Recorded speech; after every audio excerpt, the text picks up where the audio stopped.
Hello, everyone, and welcome to the Blaise XPerience.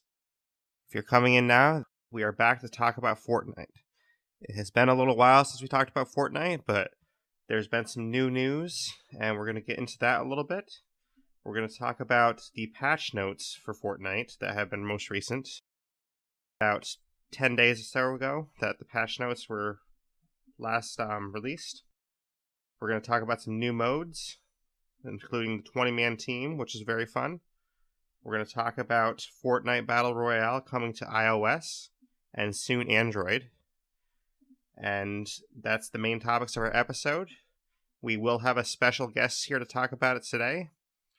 Unfortunately, our usual co-host, Mr. Noobs, couldn't make it today, but he will be back soon.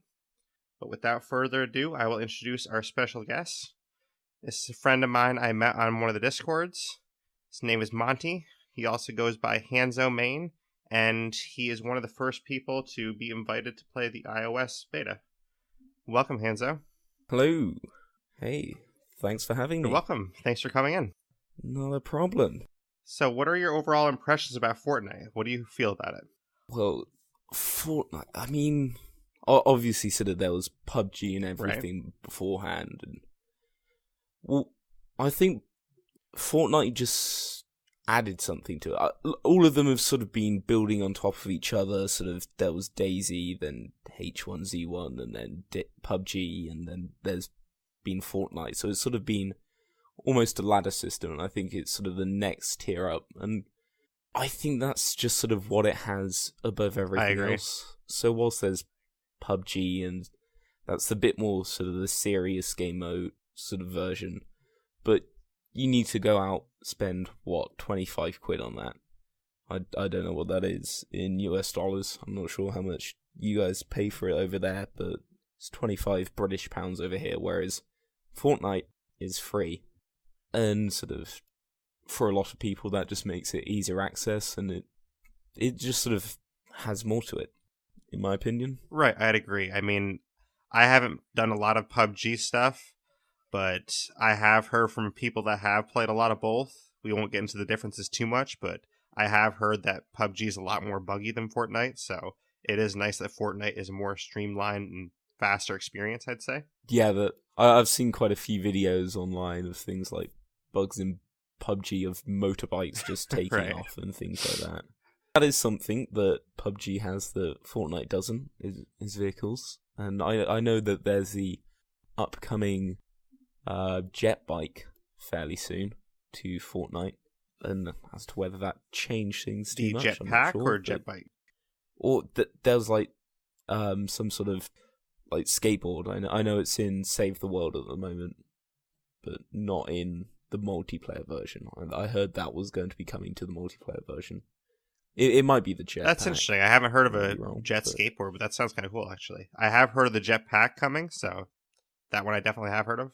There's this jet skateboard in the Save the World version of the game, and I heard that might be coming to the full multiplayer game. That'd be kind of fun. I mean, it would definitely help you get out of the storm circle fast enough. So yeah, as to whether it'd be a bit like the jump pad, sort of one use, or you can get on and off it. Right, so exactly. That'd be interesting.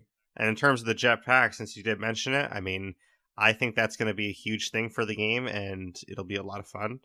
I don't exactly know how they're going to implement it. I mean, I don't know if you can fly around for like a certain exponential period of time. Like, maybe, okay, you can fly for 5 seconds and then it runs out, or if you can refill it with gas, or how that's going to work really, or if it's going to be like the launch pad where it's a one-time use, or what. I mean, it'd be good for taking down things like when you have people who just build massive towers, and you can build like halfway up, then just jetpack in, hopefully stealthily. But we'll have to see with the right, because that is one of the things. If somebody builds a massive tower, then the only way currently without a jetpack to get them is you're going to have to knock out their tower with a rocket launcher or something, or you're going to have to build higher than them. So it's kind of a building race at that point. Yeah. But we will just get into some of the patch notes that have come out. These were released in a post on 3/15. I don't think all of them have been implemented yet, but you can correct me if I'm wrong and you've seen a lot of them. But one of the big ones is remote explosives. Basically, the remote explosives, will be an explosive that detonates remotely, which self-explanatory there. But it's going to be very rare. It's detonated by using the aim down sights button. And they can be found in llamas, treasure chests, floor loot, or supply drops. It's going to be in stacks of 4 and a max of 10. What do you think about the explosive? Well, I like how they're trying to bring in sort of more of these sort of grenade-based weaponry, because there's been the smoke grenade, which is now being vaulted, which is another thing that's coming with this patch. There's just the normal grenade, there's impulse grenades, there's disco bombs, and I quite like how they're bringing in more of these sort of things. As for with the remote explosives, it's quite interesting how you can set some funky traps for these sort of things. So that some of that's quite cool. I've used them a few times with mixed results. Their damage isn't huge, but if you have, because you get them in stacks of 4, if you place a couple of them down at the same time and in the right sort of area, then you can get some pretty good damage off them. Right. Yeah, I mean, I think it's definitely good if you know a player's following you or something, because say you know, oh, this guy's following me, let me just put this explosive here, and when he walks by, boom. You know, that's probably the best use, I'd say. I mean, obviously there's other uses for it, but what are some uses that you might use it for? I know one use I tried to use it for, at least in the game mode, was I built a massive bridge between two of these sort of hills, and I tried to bait people over and detonate it to try and make them fall to their death.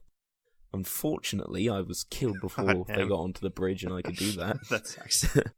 But that's one fun thing that you can do with it. Yeah, I definitely say that's a good idea. I mean, also the big towers we talked about too. You could try, set all 4 of them at the base of a tower and see if it blows up the whole tower at once. I mean, I haven't tried that yet, but I would imagine if you do that, like on all 4 sides of the tower, it might take down the entire tower. Who knows?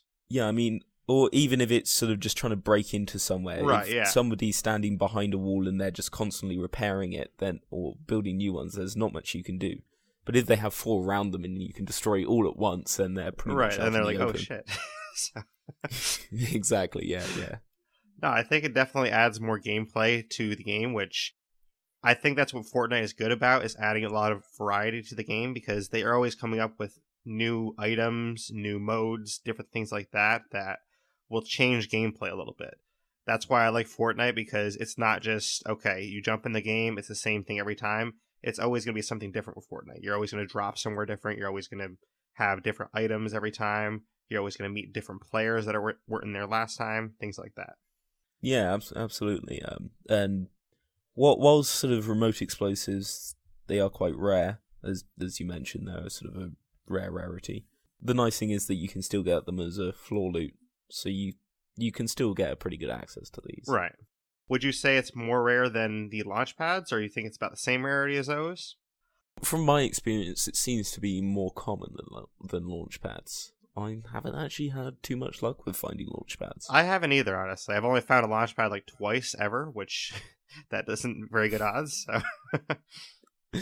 Yeah, no, I mean, I've got a couple of killing people, but as for actually finding them, right, yeah. only a couple of times.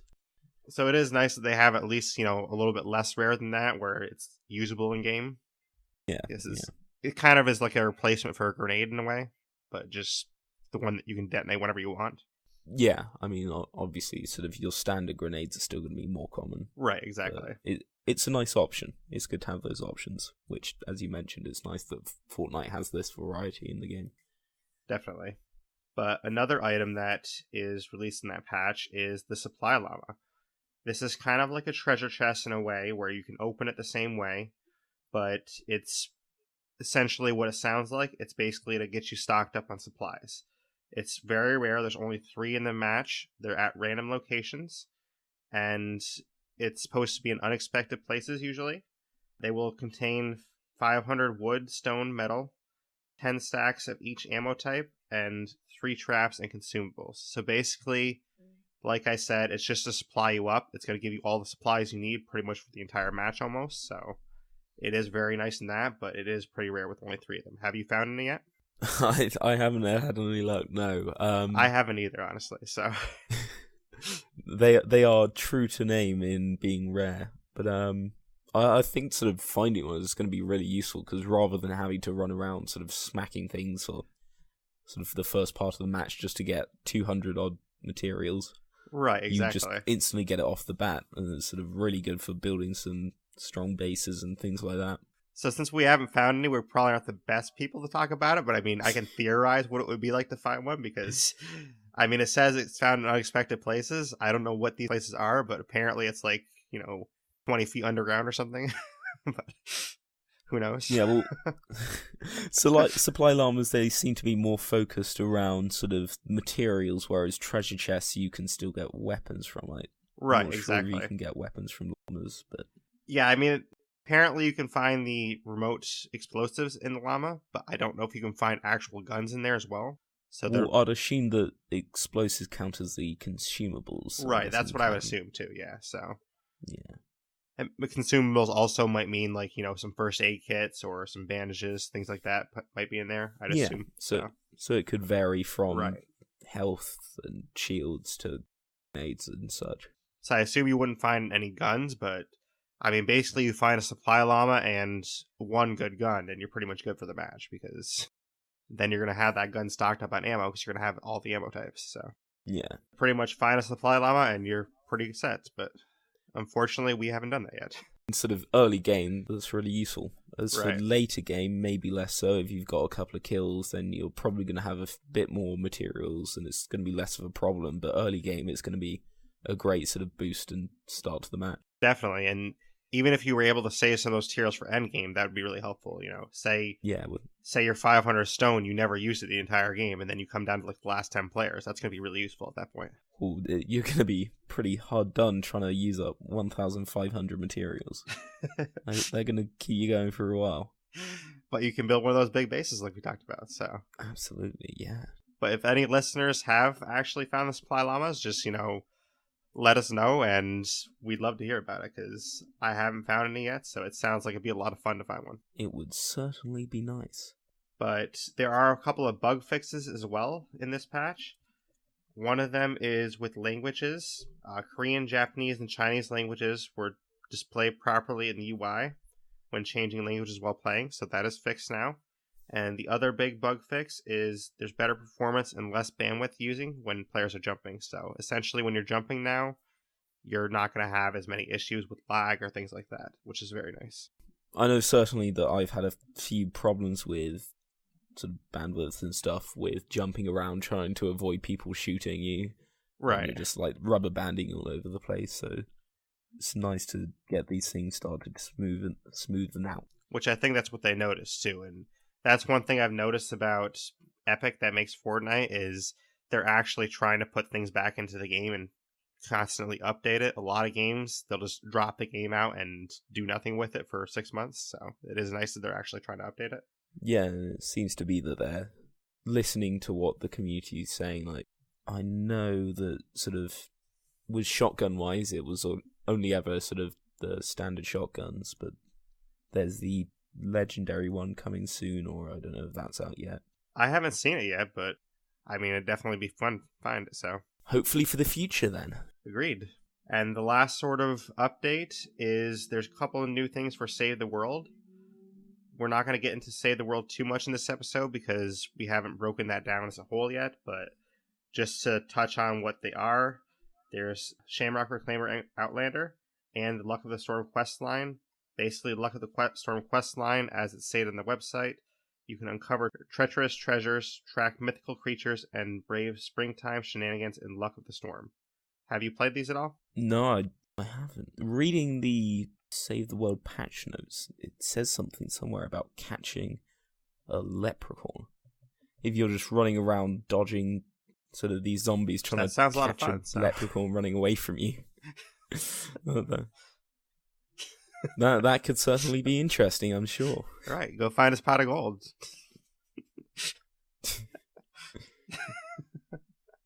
It's kind of like a hunt mission. I'm sure that could lead to some comedic moments when you're playing with your friends or something. Where's his pot of gold? Exactly. But you that's see a really rainbow out in the be world? view Oh, to there's a rainbow. Post-apocalyptic situation and just a tiny man in a green outfit. running around being chased by a swarm of 4 adventurers. Yes. Yeah. With rainbows all over the place. Break the rainbows. And heck, with Fortnite, maybe you can build up to the rainbows and actually walk on the rainbow. Who knows? Exactly. But like I said, we won't get into that too much because I don't personally have a lot of experience with Save the World yet, so I don't know if you do, but we'll talk about that more in future.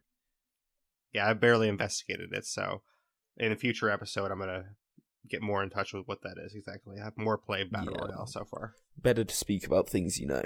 Right, exactly.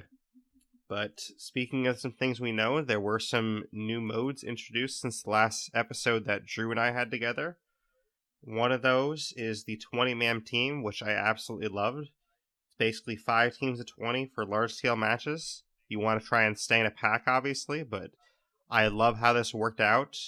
Obviously, every 5 teams of 20, say you lose 5 guys, you still got 15 left. I mean, it's amazing how great these large-scale matches can be, large-scale firefights and everything. How did you find these? I absolutely love the larger game modes. Like, there's been 50v50 in the past, and I loved that game mode, and now there's the 5 teams of 20, which I've had some great fun with. So I normally play with a couple of friends, and we went to Loot Lake, and I ended up getting a legendary minigun and just gunning down other teams. And there's been multiple situations where there's been one team left of like 20 people and just me. And it's just trying to hide from the 18 odd people. It's been mad. Yeah, I've had situations sort of like that too. Not that bad, but I mean, I've had where it's like maybe 12 to 15 players left, and it's just like me and one other guy or something. It's like, great. One of my games was literally 18 people left on the other team and just me. Wow. Which I can't say went too well, oddly enough. But you couldn't win that? Well, that would have been one hell of a clutch. If you ever pulled that off, let me know. Yeah, you'd be a legend if you pulled that off. I mean, if you could take off 18 players trying to come at you at once, then damn. How many do you think would accuse you of aimbot? Probably 17 of the 18. At least. With the 18th person not having a mic. Yeah. Or they'd be AFK. That's why. One or the other. Yeah. No, but if someone can actually do that, I mean, I'm sure there's some players out there. I know there's some great YouTubers that play this game. Maybe it's possible for them. I would be amazing to see that. So I would love to see that. I would put my time into watching that video. Same here. I watched that for like an hour at least. just on loop. Yeah, the 20-man team, I definitely love that game mode. I hope they bring it back. Obviously, with limited time, with all these little limited time modes they do, but hopefully they bring it back because I think that was perfect. I think that's really what the game needed. I'd love to try even a 25-man one where it's 4 teams instead.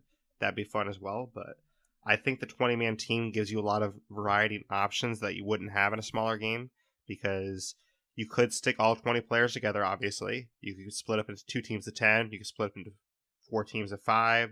However you want to do it, really. You could have like a couple of solo players go like hide at a certain location to wait for players and just kind of snipe them. Basically, there's so many ways you can do it. I mean, if you have more team communication, it's obviously better, but you can still survive together without that too. I mean, sort of some of the amazing things that you can get out of these team modes is when you just get one of the teams who build an absolutely massive base, and it's just sort of the rest of the teams trying to siege this thing whilst they defend it. And I just hope that they end up bringing one of these sort of larger scale event sort of game modes to stay, because they're just so much fun. Yeah, I hope so too. I mean, the game still technically says in closed beta for like when you log in, so yeah. I don't know if like when they say, oh, it's officially released now, even though it's been out forever, that it's going to actually have all these game modes that they've ever released, because they've had like, this mode, they've had, like you said, 50v50, they've had the gold mode where like all the weapons are gold, they've had the, I think, only snipers mode, just to name a few. So I mean, if they had all these modes available at once, that'd be really interesting to have all these modes to choose from. But then again, there are some games out there, with, for example, DayZ, which is technically still in alpha. So, hey, it's not doing too bad. definitely. I think it's really caught on too. I mean, especially being free to play, you know, you can just jump in and play it whatever you want. Yeah, no, you don't have to pay $40, $50, whatever to play it. It's great. No, I really like that feature. Well, I say feature. It's not as much a feature, but true. But which, like we did say in the last episode too, the catch to that is Save the World. If you wanted to play that, you do have to pay for that. That's why I haven't really looked into that too much yet, because I've been busy playing the free version. So yeah. I mean, I completely understand that, and there's the battle pass as well, which you also have to pay for. But right, you know, it has to make money somehow, and given it's such a high quality game, I don't really mind. No, I agree. I mean, I think I definitely love the Save the World map, but I just don't want to pay when I heard that they're going to be releasing it for free. So it's like, well, if I just wait a little longer, then I can play the whole thing for free. So it's kind of, why not, right? Well, speaking of the golden mode, there's also now the Blitz mode, which I'm not sure if it's still up. It might have just ended, but I've noticed there's sort of quite a few similarities between them. The Blitz just seems to be a quicker version of the golden mode. Right, I would agree with that. Which I do like the Blitz in some respects, because you can knock out technically like 3 to 4 games in an hour if you had an hour to play, which is very nice. And a lot of games you can't knock out that many games in that much time, so it is nice in that way. Because each match only lasts 15 minutes in top length. They're much shorter times, much more intense matches, I guess. And they've changed some of the loot availability, so treasure chests spawn more. There's like 80% chance. There's greater chance of launch pads, greater chance of ammo boxes. Basically, everything is like amped up. That way, the battle happens faster. And the circle closes shorter, so the circle just immediately starts closing on the island, which is awesome, because you don't have any, okay, let's just hide for 5 minutes. You have to actually start moving. Yeah, it's great sort of for having quick, snappy games, and if you sort of don't have long to jump on, then you can fit in a Blitz game or so when you wouldn't be able to fit in a full game generally. But sort of, there's these increased spawn rates, so sort of you're getting a lot of golden weapons and a lot more of these rarer weapons and launch pads and sort of stuff like that, as mentioned. Yeah, definitely. I think it's a great mode, and I wish that would stay long-term as well, but then again, I do like how they keep coming up with all these different modes, so it is nice to see, oh, this is the next mode. Interesting. And try to play that, you know what I mean? So it is nice that they keep coming with something different to give us to throw our hands at. Yeah, each mode sort of, whilst there are similarities between a few of them, they are each different, and they're each unique, and because of that, there's going to be some similarities. There's only so many unique things you can do. But all the event game modes and everything, they've been great in my opinion. I really enjoyed them. I agree. Is there any kind of mode that they haven't done yet that you'd perhaps like to see? Maybe sort of something with the sort of smaller weapons like pistols, so like pistols, suppressed pistols, hand cannons, revolvers, and sort of some of the smaller weapons like that. Something like that would be quite cool, because personally I really enjoy the suppressed pistol. I really like that weapon. I like that one a lot too. It's one of my favorites. And honestly, that's just what I was going to say myself. I'd love I guess you'd call it maybe like close combat mode or something, where you only have like your really close range weapons and you have to get in really close to kill everyone. So that'd be very interesting, because it would change up the play styles a little bit. You know, some people that always sit back and snipe, they'd have to get in close if they want to make their kills. Yeah, you could even maybe, I know it's a bit of a stretch, but maybe even have sort of some event specific maps maybe. So like for a close quarters map, or for a close quarters event, you could have a more close quarters focus map, and sort of things like that. Yeah. And because there has been development to the map. That's another thing I really like, that they've been changing the map to stop things like tilted towers, because tilted towers it's just so popular, like everyone drops there. As such, they're going to be removing tilted towers so that there's more people dropping all on the map. Well, see, that's why I don't drop there, because everyone drops there. Yeah, no, I basically drop. Yeah, so I really like Haunted Hills. Like basically no one drops at Haunted Hills, and I've got like 7 chests in one drop. It's crazy how much you can find there, and just no one goes there. Yeah, which I don't know if you listened to the episode of Drew and I, but one of the places I explained is right north of the woods. All those houses, no one ever drops there really, and all those houses have so many chests in them. So if you just raid those houses, you get a bunch of chests. Yeah, no, I've dropped there a few times as well. Sort of, it's Haunted Hills, up right to the woods, and Flush Factory are normally my good spots. Right, because like we kind of outlined in the last episode, if you're brand new to the game, why drop where everyone else is? Because you're just going to get shot in 5 seconds. If you're brand new, especially, then you want to drop somewhere where everyone else is dropping. That way you can learn the game. You can get the mechanics down while no one's really around you. Yeah, absolutely. I mean, there is obviously the argument that, if you learn to survive in Tilted, then you can survive anywhere, but... That is true. That's a good counter-argument to that. I mean, but some players just won't have the skills right off to actually do that, so they have to build up those skills. So I think it's definitely a better situation for players if they drop somewhere that's a little bit less traveled, and then as you get better, maybe you can drop, okay, I want to drop into the big area.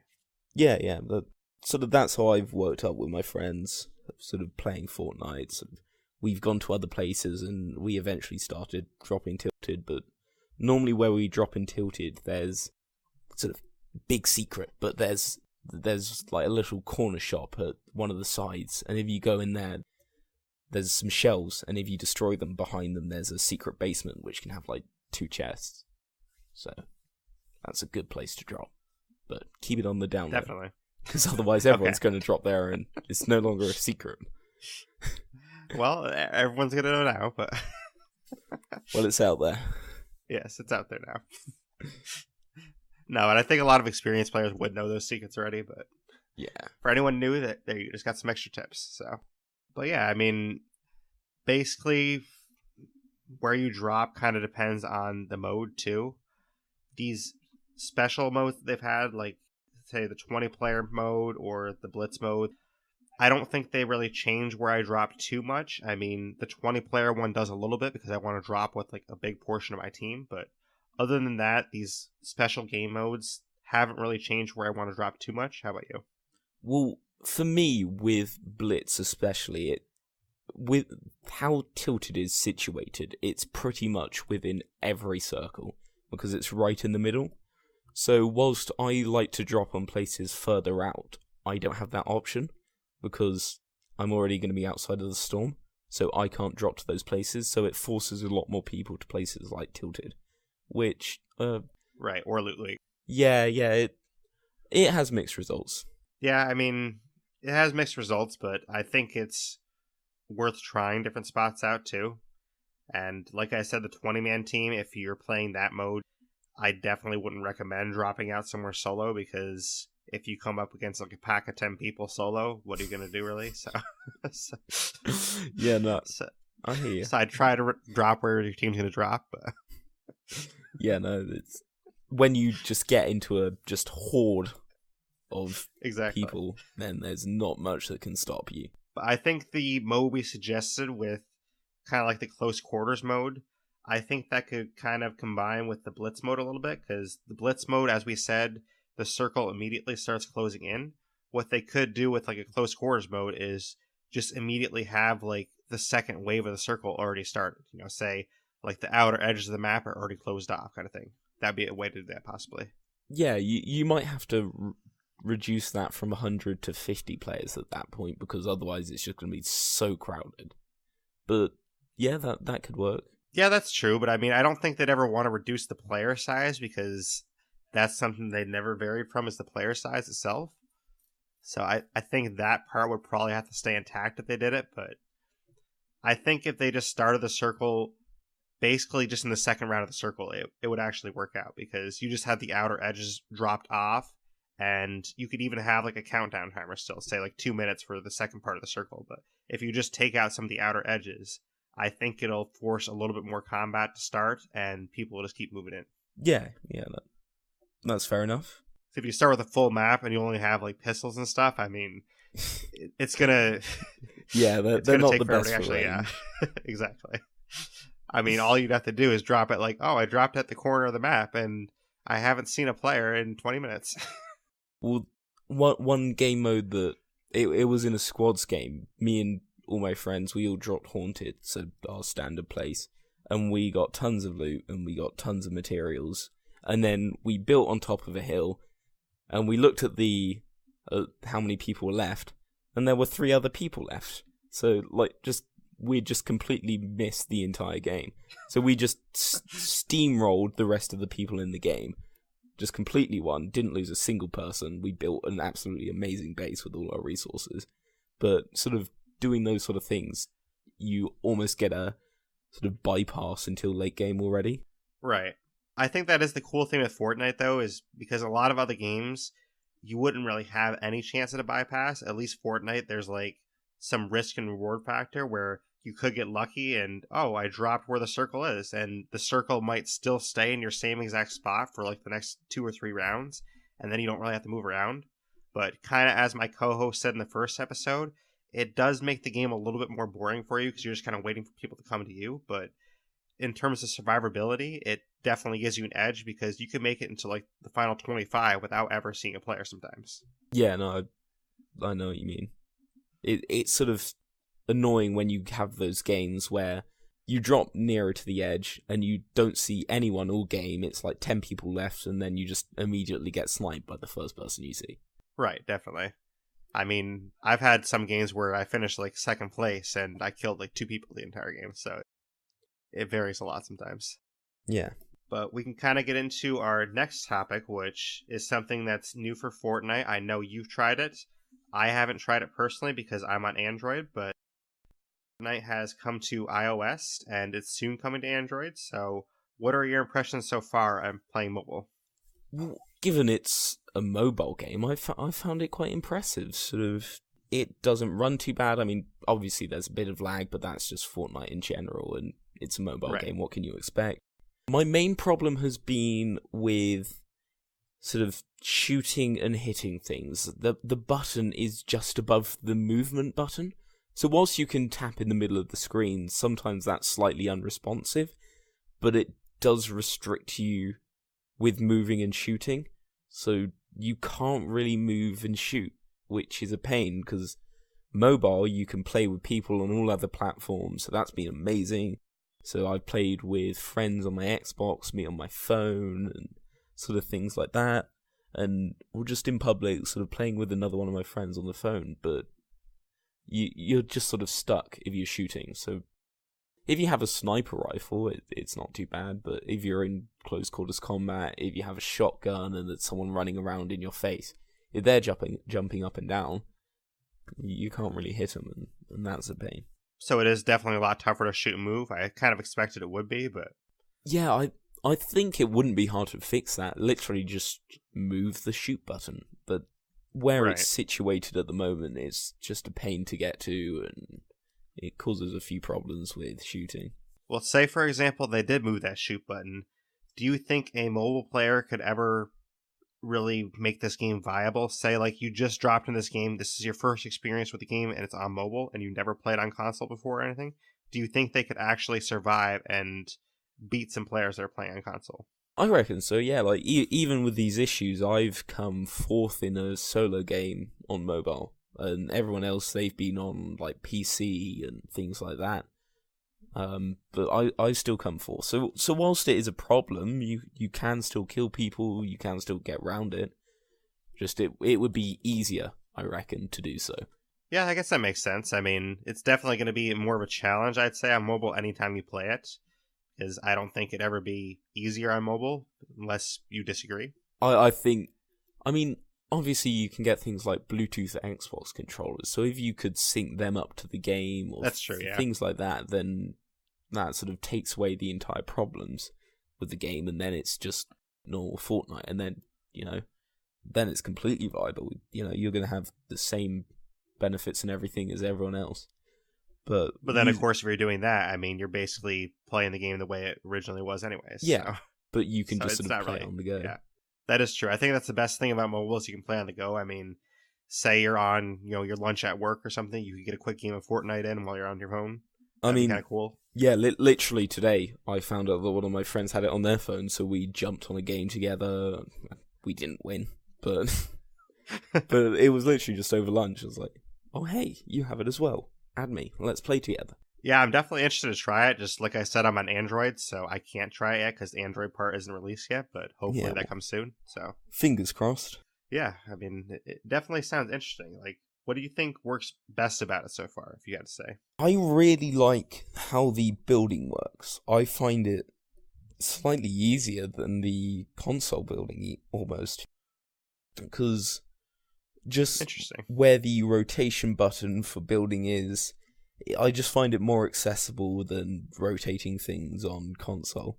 So that is one thing I've found nicer on mobile, is sort of some of the building. So do you kind of feel like you can build faster? Like, say a storm is approaching, could you get out of it faster on your phone than you would the console? I mean, obviously turning around takes a bit longer because you only have like one area you can touch. So getting away from a storm maybe less so. But if you have time to build a base, sort of something like that, then I think that could go slightly smoother and it's easier to place things, in my opinion. So for base building more so.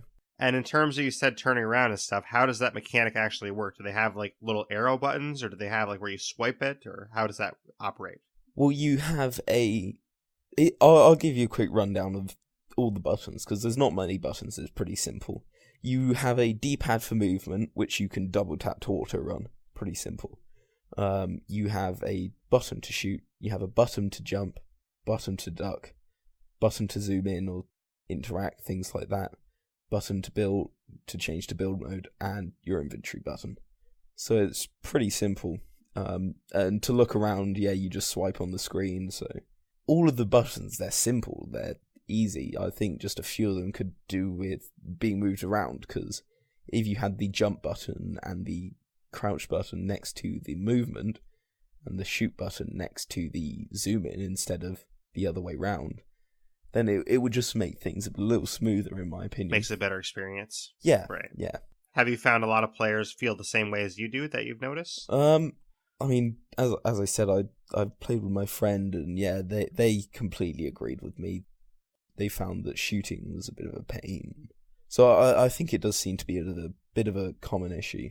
I mean, I guess the good news, though, is since it is the early release of it, they might change that in a future release when more players get in. So by the time, for example, they release on Android, when I play it, it might be totally different by the time I play. Yeah, I mean, that's why they have these betas. They have them to find problems like these and fix them and make the game better. So hopefully they take sort of feedback on board and do so.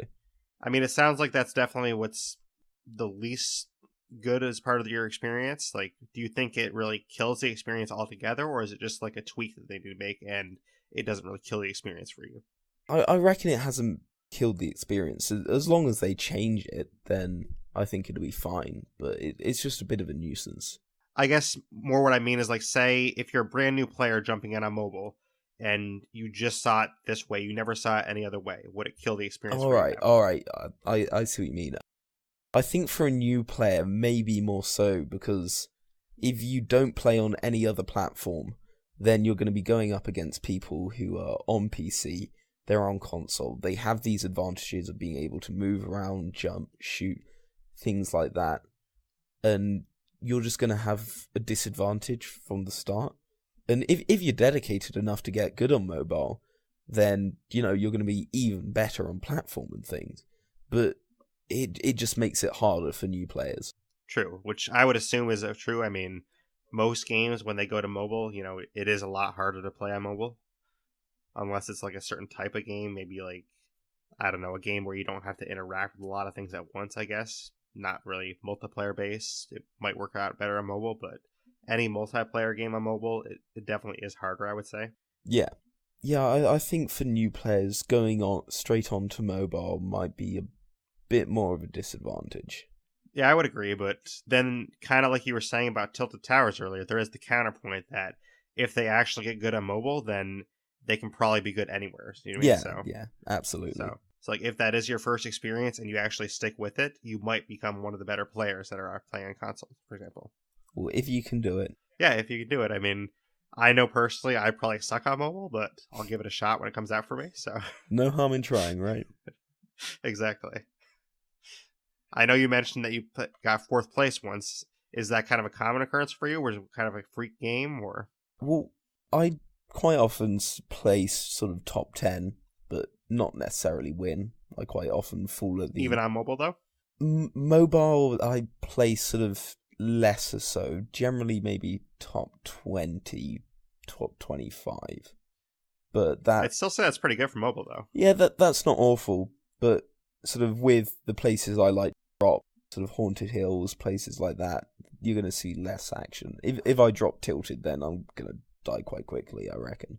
Right, well, that's actually a good question. I mean, it sounds like it has changed your play style a little bit with playing mobile, because you can't drop in the same places you usually would play. Is that accurate? Yeah, I mean, absolutely. Dropping Tilted on mobile, unless you're playing only against other people on mobile, it's just not a sort of viable option. Not a fair fight, right? Yeah, you're going to have people jumping around shooting all over the place, and you can't move and shoot.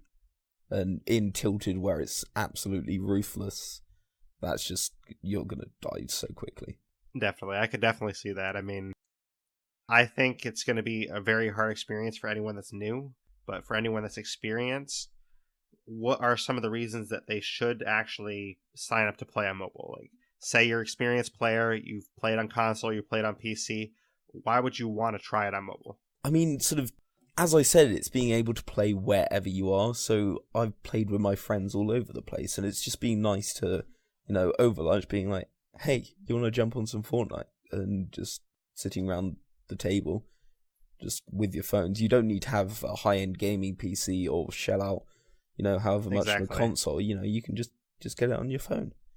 And it's still free. It's, Which I think that is the big draw for it. I mean, a lot of players might kind of scoff at it being, oh, it's mobile, like, why would I want to try this? But the portability is very nice, because if it's a game you love still, if the game hasn't really changed, which it sounds like it hasn't too much. I mean, they have to make a couple of tweaks maybe, but say you're like going on a flight, you're stuck in an airport for a couple hours. Just pull out your phone, play some Fortnite, you know what I mean? Yeah, no, exactly. It's situations like that where it's perfect. Sort of, it's just a good time killer every now and then. Right. Which I think that's nice about it, because it gives you a lot more exposure to the game. Say you only have a couple hours a day, play games at all, and you just come home, you might not even play Fortnite for those couple hours, you might play something else. But if you're actually having your phone with you all the time, which a lot of people do, you'd have access to Fortnite all the time. So you'd have a lot more access to have more exposure to the game, and that would help. Yeah, and obviously, even if you're not winning, you can still complete quests and things, you can still go up tiers in the Battle Pass, so you can still earn things, in-game items, stuff like that. So there's still definitely benefits from having the mobile version. Which that's something we didn't touch on at all, but it sounds like you just answered it. Basically, playing on mobile, that syncs with your console account as well, and you just go up the same tiers? Yeah, absolutely. So I sync my account with I play on Xbox, so I sync those two accounts. But instantly, just straight away, the second you synced it, you get all your skins, all of your sort of quests, and everything goes across both of them accounts, sort of both the accounts.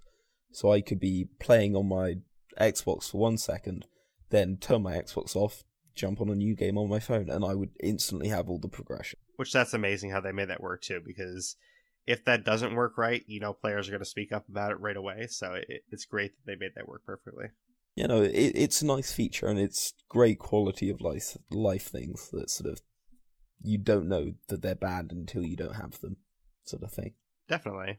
Do you have any other insights about the mobile version that you want to share with anyone? I mean, I think sort of one question that hasn't been directly answered so far is the graphics of the game as much. I mean, they're a much more dumbed down version of the game. A lot of it is flat textures, but to an extent, they do come into gameplay. Because, for example, with the wooden walls, they have slight gaps in them that you can see people through. However, on the mobile version, these gaps aren't there. So whilst you could get these sort of advantages on seeing where your enemies are on the other versions, sort of mobile, you lose some of these graphical advantages. So it comes down to a few of these advantages and disadvantages. Right, which makes sense. I mean, obviously, I don't think anyone's going to expect the graphics to be the same on mobile as it would be on PC or console, because that's just insane to actually make that work. I mean, I don't see how that would ever happen where the graphics would be the same, but it does. It is kind of disappointing, I guess, a little bit that you lose some of those graphical advantages like you talked about, because mobile would already be a disadvantage as it is, and then if you can't see through those little gaps, it puts you at an even bigger disadvantage, so it does hurt in that sense. Yeah, so there are sort of some other small things like that, but otherwise, I think that's pretty much everything about the mobile version. Yeah, I think we pretty much touched on everything about it. I mean, I guess real quick, we didn't touch on actually gaining materials, but I assume it works pretty much the same way it works on console. Like when you actually smack a rock, for example, is it pretty intuitive, I guess? Yeah, no, it's exactly the same as sort of the other versions. Other than anything I've stated already, the game is completely identical. Sort of all the menus, everything, it's completely the same. I'm impressed that they managed to get so much across to the mobile version, and obviously because you share the same games, they all have the same features, everyone's getting the same weapons. Right. Which I definitely think that's great too, because like you said, you can just play mobile and someone that comes up against you, they wouldn't actually know you're on mobile because you're playing the same exact game, same exact features, everything. So the only differences are the little ones we talked about where like you might have to move differently or the graphics might be a little different to give you a little bit less advantage. But yeah, otherwise they're just identical, and I'm impressed by that. I hope I will be too. I mean, I haven't got a chance to play it yet because it's not on Android, but hopefully it comes out soon for Android and I can give it a shot on mobile myself. Hopefully so. Yeah, I think we pretty much covered everything. So I want to thank you very much, Monty, for coming on the podcast and talking some Fortnite with us. I think we touched on a lot of the great aspects and disadvantages of mobile. We touched on some of the news very well. So thank you very much for coming on the podcast. Not a problem. Again, thanks for having me. It's been a pleasure to have you. And if you want to find you on any platforms, or if you want to like give people your gamer tag or something, how can they find you? Well, on Xbox, I can be found as Derreck Duck, spaces between each word, no capitals. I'll quite often be playing Fortnite as Sea of Thieves, and I have a Sea of Thieves community which I'm an admin in, so you guys are welcome to join that, things as such. And for me, if you want to find me, you can find me on Twitter at DerreckBlaise. You can also find me on email, d.blaise89@gmail.com.